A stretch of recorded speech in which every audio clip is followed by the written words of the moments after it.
Okay. Joe and I are on vacation in Jamaica. We decided to go listen to a live band. We're listening to the live band, we're drinking, and we're enjoying the music. And Joe says to me, I'm going to go get some more drinks and I'm going to try and get laid. And I'm like, okay, bro, you go have some drinks and you go try and get laid. I listen to the entire band, the band ends, the crowd disperses, there's no sign of Joe. And I'm starting to get worried after waiting for a while. Now, if you watched the previous videos, you'll know why this particular statement is just so funny. I went and got the staff. And I said, I can't find my brother. Where is my brother? And they say, oh, we found him. And I'm like, what do you mean you found him? Because this does not sound good. Okay, they found Joe. As it turned out, Joe got so wasted that he passed out. He fell head first from a pier next to the water. A pier next to the water, and Joe passes out, falling head first into a rowboat. And guess what? Of all things, and I don't even see how this is possible, but somehow he stays upside down. He stays upside down, and his legs are completely straight up in the air. His feet are straight up in the air. So the staff comes along, and guess what the staff sees? They see a rowboat next to the pier with 2 legs and feet sticking straight up into the air. And they're like, this is not good. So they go and locate the person. It just so happens it's Joe.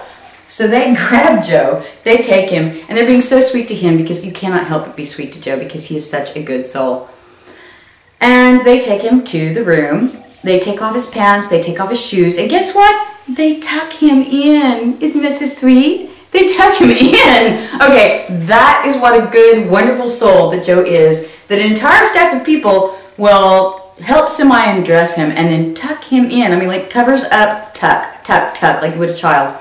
Now, I'm concerned, so I go along with the staff, and the staff are still behind me. The door is open. I'm in the room, and I shake him. I'm like shaking him awake. He wakes up, he sits up, and he's perfectly fine. He's perfectly fine. Apparently, all he needed was a power nap. A power nap. He's perfectly fine. He's talking perfectly. His eyes are perfect. He's perfectly fine. A power nap. Apparently, that works for some people. And he says to me, he points to the staff there behind me, did they tell you they found me upside down with my feet straight up in the air in a rowboat? I'm like, yes, Joe, they told me that. That's why I'm here. I'm concerned. I was making sure you were all right. Not a scratch, not a bruise, not a bump, nothing. He's perfectly fine. He's absolutely okay. And then he says to me, did they tell you that they tucked me in? I'm like, Joe?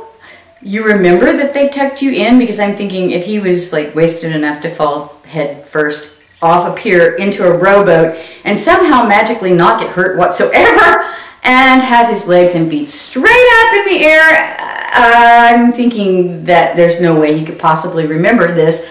But no, he does. He remembers. They tucked him in. And he says, yes, they tucked me in. And then he takes the covers. He takes the covers and he grabs them and he pulls them all the way back. And he shows me his whitey tighties, and he points to his feet, and he says, yeah, but they left my socks on. True story. Okay. Joe still had not got laid, as it turned out, and I felt the need to follow him around because he got up, got dressed, and went back out. And I followed him around a little bit worried. But that is the story of Joe. Upside down with his legs up in the air. More stories of Joe coming soon.